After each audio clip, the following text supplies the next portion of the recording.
Good morning, everyone. Good morning. Good to see you. Test this out real quick. Good. All right.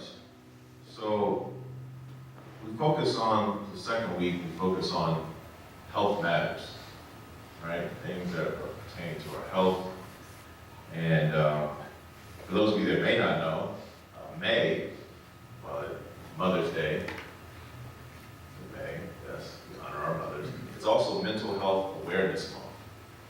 May is Mental Health Awareness Month. I did not know that until I started preparing for my sermon, and I said, oh, wow, that's interesting.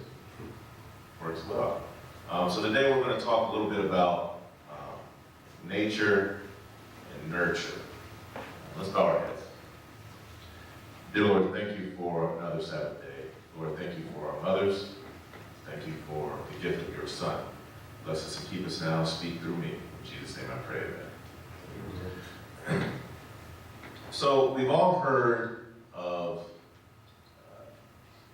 the nature versus nurture, right? It's usually nature versus nurture. So we look at behavior, we look at an individual, we look at their role in life, we look at how they succeed, how they fail, and we try and come up with reasons, judgment, an assessment. How did they become that way? Well, it's their genetics, right? It's their nature. It's who they are. It's passed down from generation to generation. Others say, wait, no. They came from a broken home, they grew up in the country, or they're very affluent, or whatever it might be. That's why.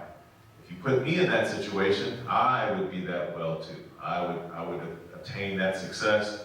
Or if we put you in this other unfortunate situation, your environment, what nurtures you, is the reason for why people are. And so there's this constant pullback, and many times that debate goes between creation and evolution.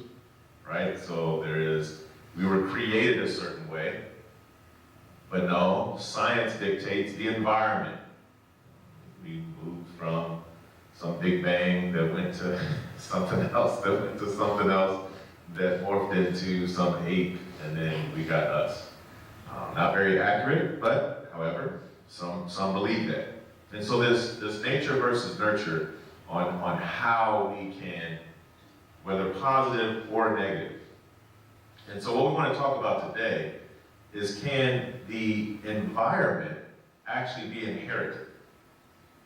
Can your environment be inherited, right?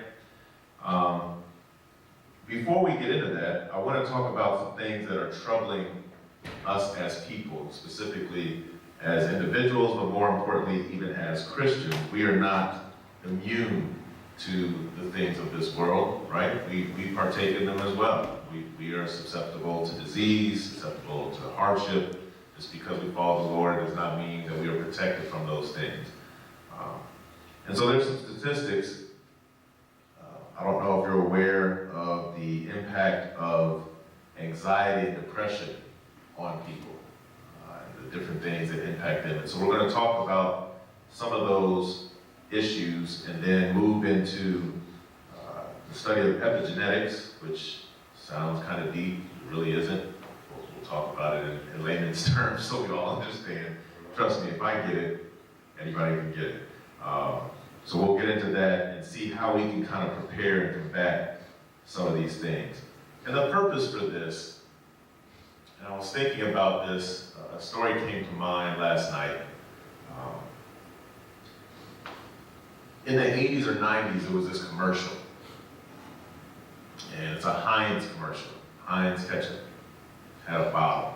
I don't know if any of you remember this, but I'm dating myself. But it's set on top of this building. And they don't really have ketchup bottles anymore, but they used to. And you would have to hit the little logo on the side of the bottle to even make the ketchup come out. It took forever. So there's this commercial of this kid that puts it on the top of this apartment building way up in the city. He sets it on the side of the building, he's got a hot dog, and he starts running down the stairs. sliding, jumping downstairs. He's hopping, he's running, he's going, trying to make it. He's coming all the way down. He's got his hot dog, comes all the way down. And it's basically, he catches it down at the bottom, the ketchup hits his hot dog and comes all the way across. And it's anticipation, right? Because when you have this ketchup, it took forever for the ketchup to come out of the bottle. It was anticipation. And he was so excited, he had so much joy, that he was willing to set it up there and do all these types of things and come all the way down. I was in a worship earlier this week, and one of the principals shared this story about anticipation during the worship. And I think it speaks to what we're trying to do here at HopeSide. This anticipation, he tied it to Jesus' return, right? We know that Jesus is coming back, and that's a hope. It's a hope that we have, an anticipation that we have. And we want to make sure that as we get into whatever the message is, whatever week it is, whatever we're doing here, that hope of Christ's return is what's driving us. Amen? The belief. I started thinking to myself, how many people would I run and tell if I found out that all my college debt was paid off by an anonymous donor? Zero. I don't know how, just debt-free. How many people, how would I have come in today? What would my face look like? What would my demeanor look like? How would I approach you? How would I say good morning? How would I care if I was debt-free? Someone just paid all my financial debt and paid it off. How would your morning been different if the business that you're trying to start or the career that you're trying to get into, someone wrote you a check? Here's $1.5 million. Go use this for the Lord's service. Use it for your own service. What would your day be like? How many people would you tell? What would the conversation with the grocery store cashier, what would that look like? You'd be standing there bouncing. Why are you so happy, sir? Somebody just gave me $1 million and I'm debt free, right? Does Jesus do that for us? Does Jesus do that for us?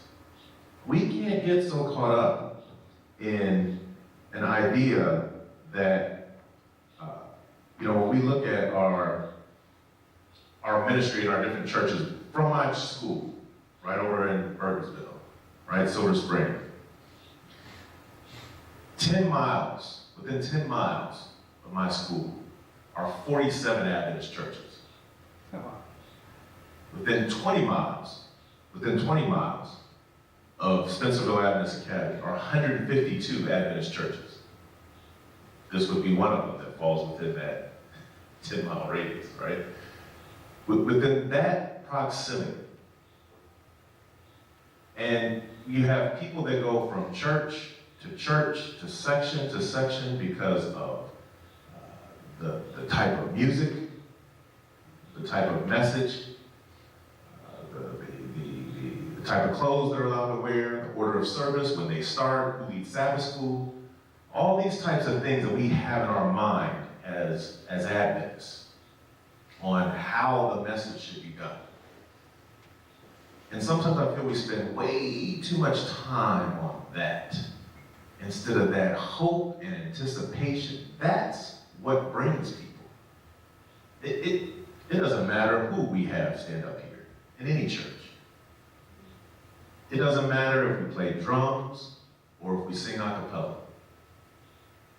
Jesus draws people. HopeSide, hope draws people. People need to hear that Jesus is hope. And as Adventists, if we don't have that message, we need to stop talking.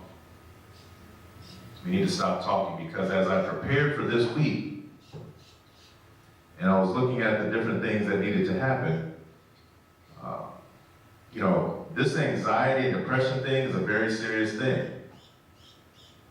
It is something that we have to recognize is going to, all of us at some point might actually even have dealt with this to a certain degree, and we don't recognize that we have. So when we look at that and we try and navigate through that, we need to be conscious of the fact that these things that everyone deals with, we have to deal with, and we need to be cognizant of that and bring that message of hope. Amen? All right. So let's look at a couple things here from nature and nurture. So in our scripture reading, turn with me, if you will, to Exodus 20, verse 4. We're actually going to go to 4 and 5.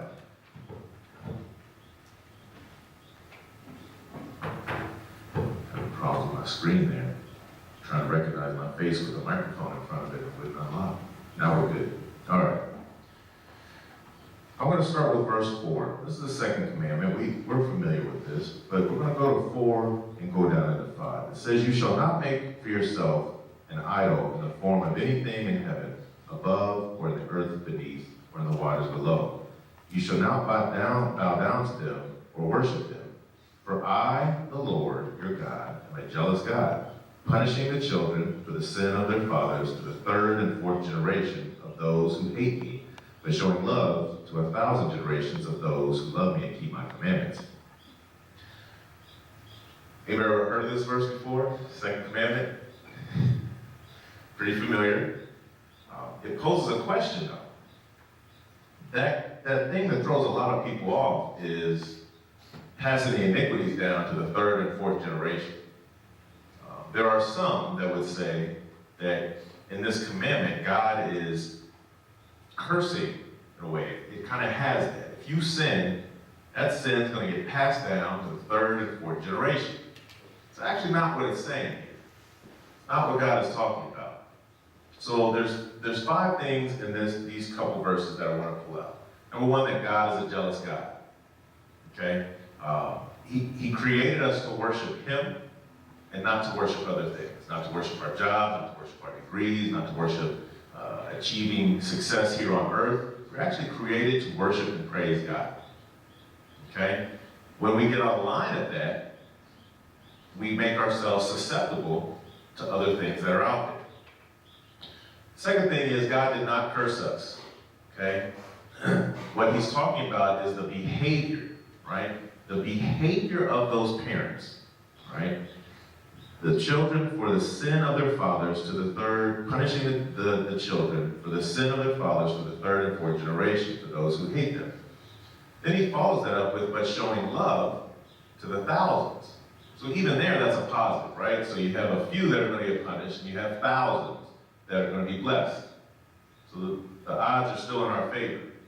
But what he's talking about is there's a life principle. Number 3, there's a life principle that is dictated by God, that your children are very likely to follow your example.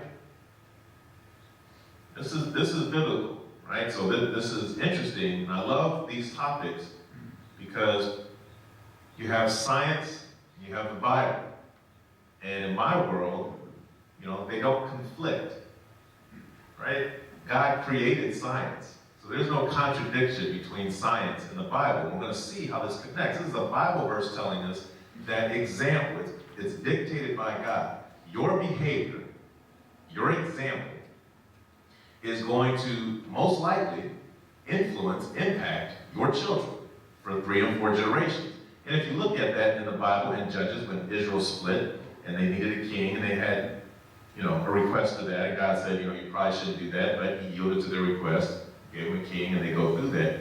When you start tracking that through the kings, when one king decided to marry someone that he wasn't supposed to marry, started worshiping idols, what happened? You start reading the chronological order of his people followed idols, and it usually was 3 to 4 generations. Right? So we have something prophesied in the Bible, instruction in the Bible, in the law, and then we have people breaking that, and we see that exactly what God said. By the way, just a side note, we do know that the 10 Commandments is not just a list of instructions that we're supposed to follow, right? The 10 Commandments should be seen as a mirror, right? So that while you're getting close to God and you're living and walking with God, you look at the commandments and see where you're at. You don't go to the commandments and try and mark off. It's not a do-based, we know how that works, right? That's another sermon. I'll come back to that one. All right, so fourth, your sins are yours and no one else. So this verse is not saying that when I sin, my girls are going to be punished for my sin. Some people misinterpret this commandment to say that as well. It's not saying that at all. Because, he talks about in the Bible how,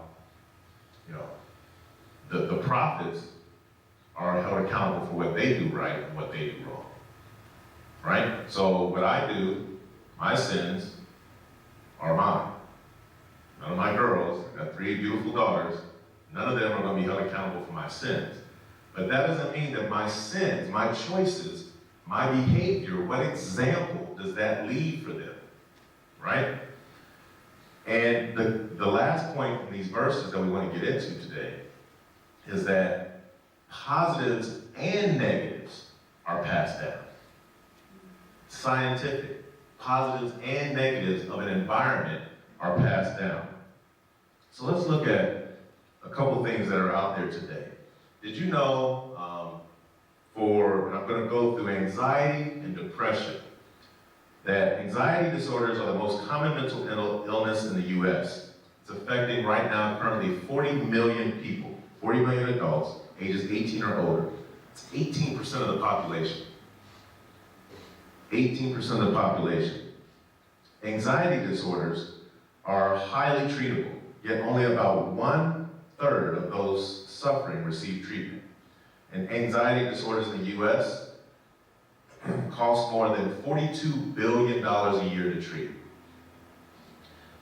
People with anxiety disorders are 3 to 5 times more likely to go to a doctor and 6 times more likely to be hospitalized for psychiatric disorders than those who do not suffer with any anxiety disorder. So what happens is I have anxiety, and so now I'm worrying about things, and so I'm going into the doctor, but I actually don't have a physical problem, I actually have an anxiety problem. I forgot, I remember now. Stay centered, right? I move around when I talk. So I'm going to the hospital because I actually have an anxiety disorder, but I feel like my arm hurts. Or I feel like now that I stubbed my toe, that's gonna cause me a bone bruise, and then right? And so that's how it's costing so much money, because they're going in. As it pertains to anxiety and depression, it's not uncommon for someone with anxiety disorder to also suffer from a depression disorder or vice versa. So I want to share some of these different types of disorders and the percentages of how they affect, because I think we need to understand how important our actions in the environment we're creating, whether at home, whether at church, in our workplace, but specifically for this next generation. I fully believe that the Lord will come in my lifetime. I believe it. And I have to start living that way. I can't plan to do that someday. I have to do it now because it's imminent. But I have children, right? So I have to occupy until he comes, but I have to live my life like he's coming tomorrow. And my grandfather may have done the same thing. He's 99 years old this year.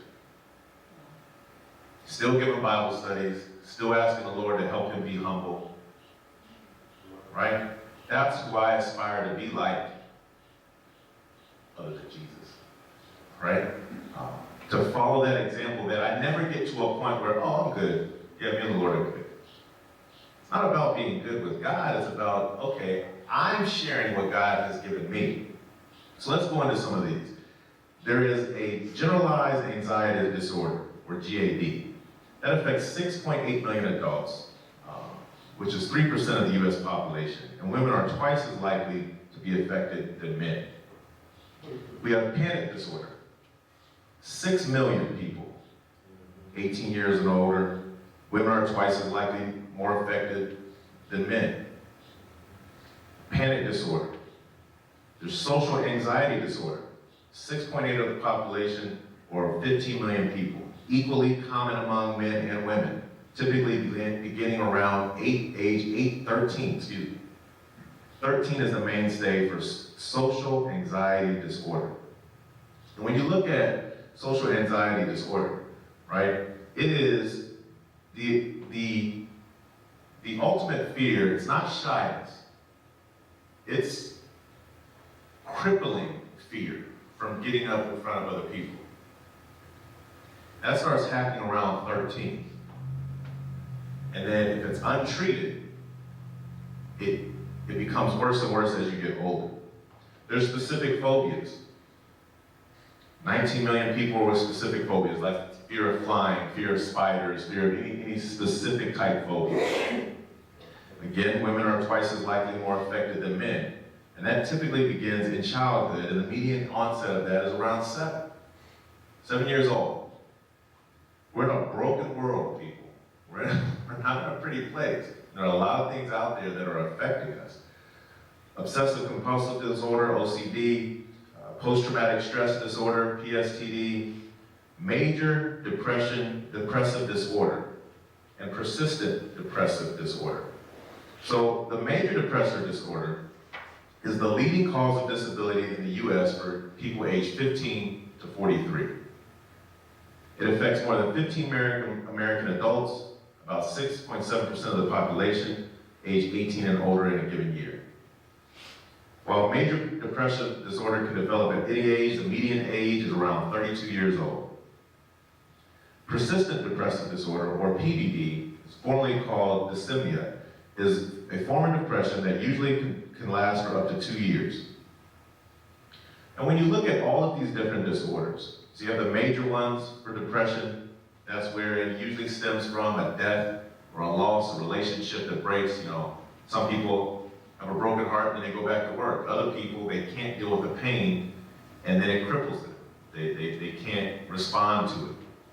These are serious things that are not necessarily corrected with hey, you'll be okay, or I'll pray for you, or would you like hot chocolate? These are things that are troubling people, and we need to be aware of it. And the typical, when you go through these and you look at the treatment, it's interesting that you find that most of these are treated with what they call CBT, which is cognitive behavior therapy.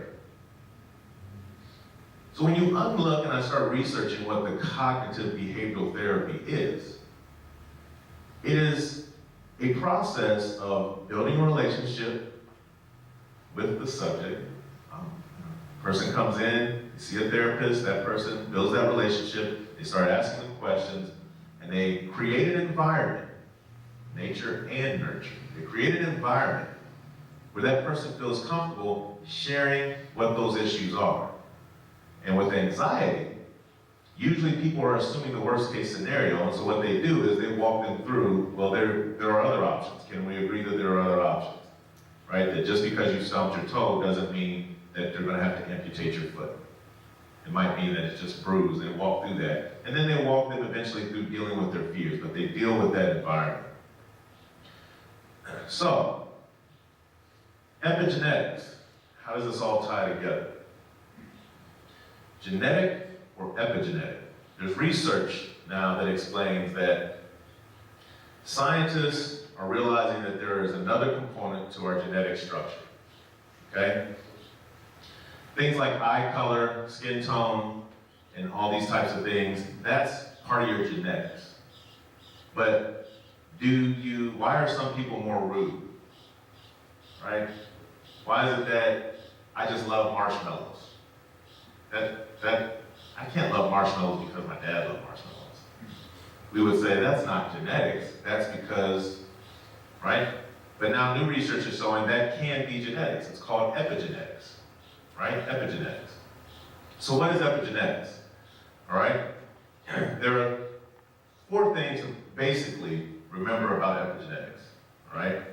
So in layman's terms, epigenetics is just the study, it's a biological study of mechanisms that will switch genes on and off.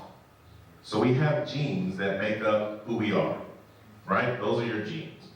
My parents, they got together, and then their DNA and all that stuff comes together, and because of their genes, that allows me to have hazel eyes, I'm gonna be tall, my hair's gonna be a certain way, you have all of that, right? So epigenetics, within those genes, there are certain things in your environment, there are certain behaviors that your parents and your parents' parents had that will switch certain genes on and off based on the environment. All right? So epigenetics control genes. All right? Epigenetics are everywhere. Epigenetics make us unique. And epigenetics are reversible. So there is an easy way to put this, right? So let's say your lifespan, all right? Your lifespan is a movie. We all know what a movie is, right?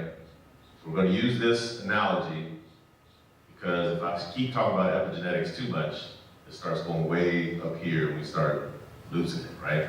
I'm going to tie this in, and it's not going to be too much longer, okay? But there's a very specific lesson that we can learn about this that applies to our health and what we need to share to other people. And that's the important thing that I want all of us to get. So to explain epigenetics, I'll use this analogy. Our lifespan is a movie, okay? It's a long movie. And so then in that movie, the key people, actors and actresses, would be our cells, right? The script, okay? The script would be our DNA, right? So cells make up, so we have the key people, all the cells going all around. The script then would be our DNA. The words in that script would be our genes, right? Our genes are the words within the script. You with me so far? Got all that?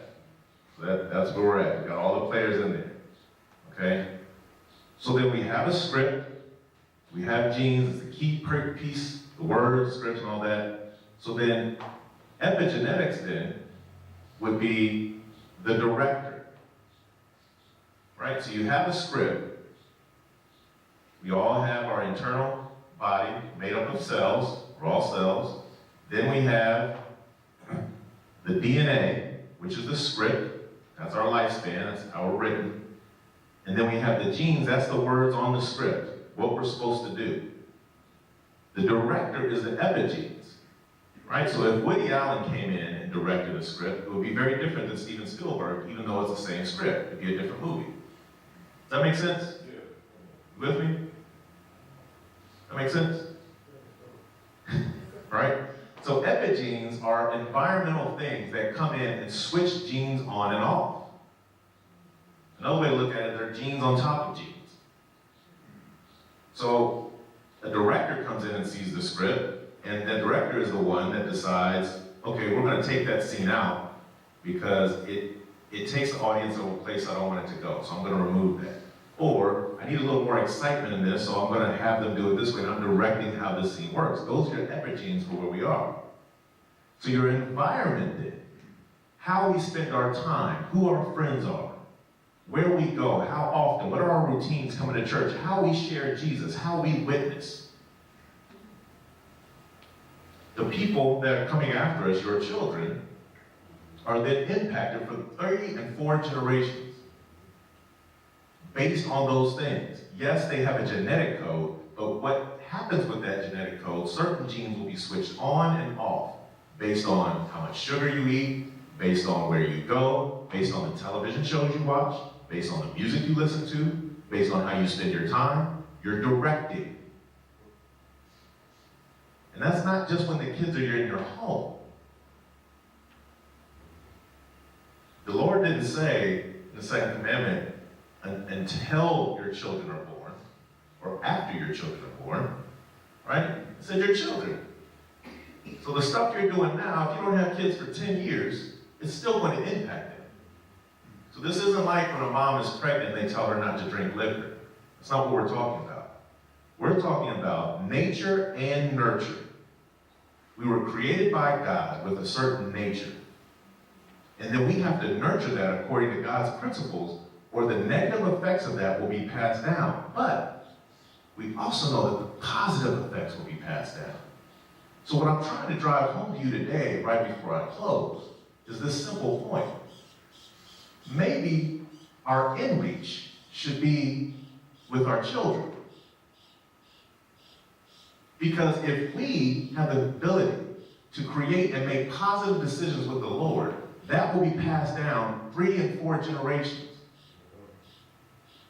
There's another commandment, right?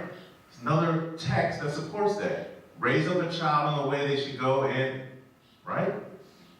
So we have confirmation here that our example, how we live, the things we're doing, the decisions we're making, yes, they impact us, but it also creates an example and an environment to nurture that witness for generations to come. So if we have a director, as I close, my question to you is, who's producing? We're going to keep that analogy. Do you know what the producer does? The producer is the one that puts all the things together. Right? The producer is the one that puts things in place. Make sure sections are set up. We have to contact people, meetings. We're going to get these people together. They get all the pieces in place. But then the director still gets to direct the movie. The producer doesn't dictate to the director. They can. But at the end of the day, the director can really do whatever movie he wants. The producer's not on site all the time. They produce, they give vision, they know how it should go. Sometimes it's even their idea. Who's producing your life? Who is producing your life? Is it you? Because I don't know about you. I don't know the genetic structure. I don't know all my genes and how they work together. There are literally millions of different combinations that when me and my wife decided to have children, millions of different possibilities for their hair color, eye color, skin tone. I don't know all of that. But I do know the decisions I'm making in my home. And it's nature and nurture. It's nature and nurture. Who's producing your life? Are you being driven by more money? Are you being driven by, let's say, witnessing? We like to put things in terms of always negative. Oh, you don't want to be in the world. Sometimes we can be consumed by doing good. It doesn't matter what we're doing, good or bad, if we're not doing it with Christ's will and direction in front of us, it shouldn't be done. Amen? Who is producing our lives? So, think about, I would encourage you, you can Google epigenetics. It's not too difficult to understand. I figured it out. I'm simple. To get in there and see that the decisions you're making are having long-term effect. Long-term effect. The environment that we're creating and the things that we're doing are being passed down. It is possible to inherit an environment. That's some pretty serious stuff. And so as we close today, I want us to keep in mind what we started with, which was this message of hope.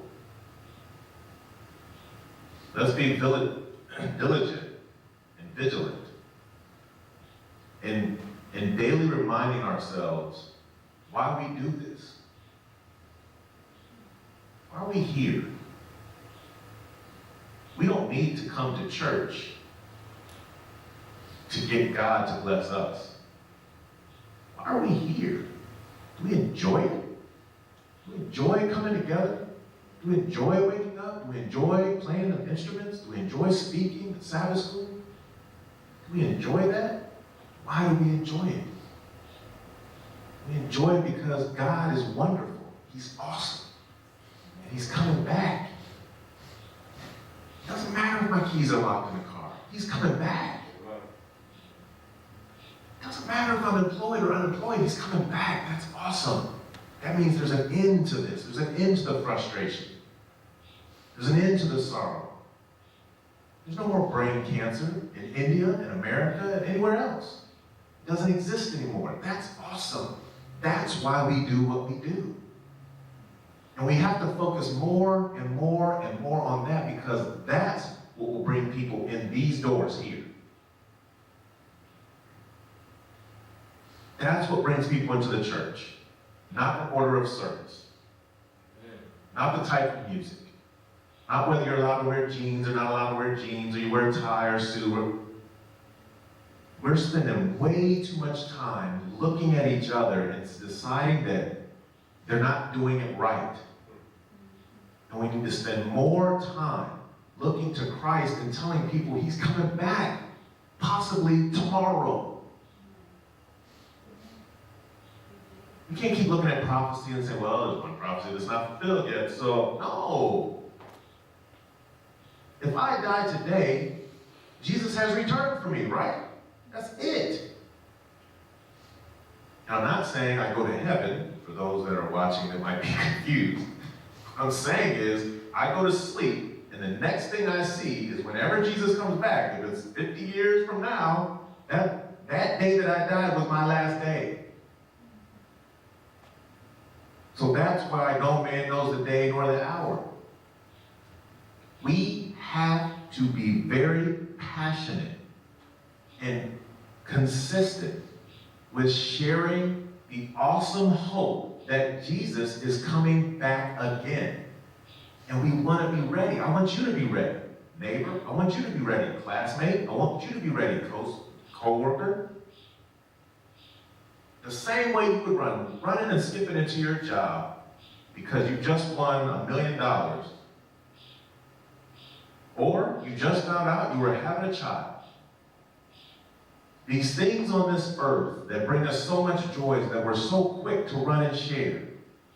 Why is it that we can't do that with the joy that we have, understanding that Christ is coming back to save me and my broken, messed up, make mistake self? That should make someone excited. You share that, church wouldn't have room. But too many times we try and frame it. Right? This isn't the right time. I don't know if I can. No! You don't frame when you win the lottery. You go out and buy a car. Why are you paying cash because I just won the lottery? You don't frame that. You tell somebody. You don't frame when you find out you're having a child. I've had 3. Each one of them brought me joy. I didn't go into work and say, okay, let me see. I'll wait until after lunch before I tell my boss that, no. I came in the morning. Didn't care what meeting it was. Didn't care what I had to do on my schedule. I'm having another girl. It's exciting. And as exciting as that is, I would have to say that Christ's return blows those things out of the water. But we're shackled. And it's not necessarily our fault. Maybe it's from the environment we came from. But that doesn't mean we can't change. I know I've been an Adventist since I was like 8 years old. And sometimes I used to wish that I came in instead of grew up. You ever notice how people that find Jesus, like when they get baptized, they come to the church? Fire! Fire! How does that dwindle out in the church? How's that even possible? They come in with fire, and then they meet people in the church, and it dwindles. And I'm not talking about others. I'm in the church. They dwindle when they meet me. That's a problem. That's a problem.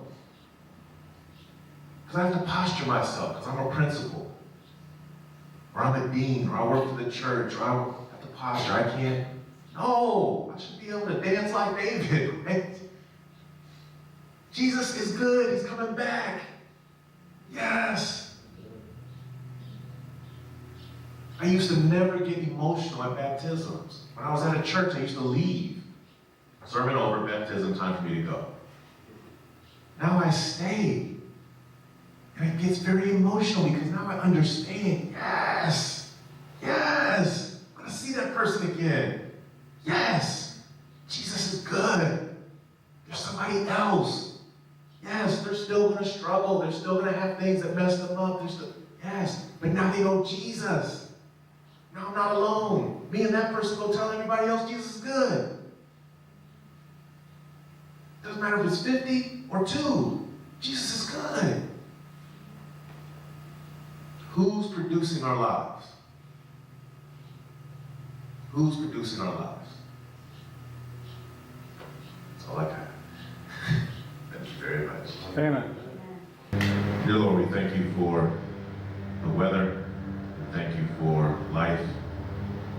We thank you for your ability to design us in a way that our nature and our nurture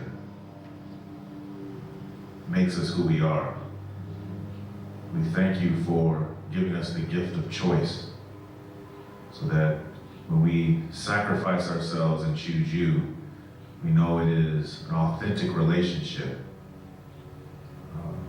And so, Lord, I ask as we leave this place today that each one of us daily commits to give you our nature and our nurture so that you can produce an unbelievable witness for your goodness and mercy. In Jesus' name I pray, amen.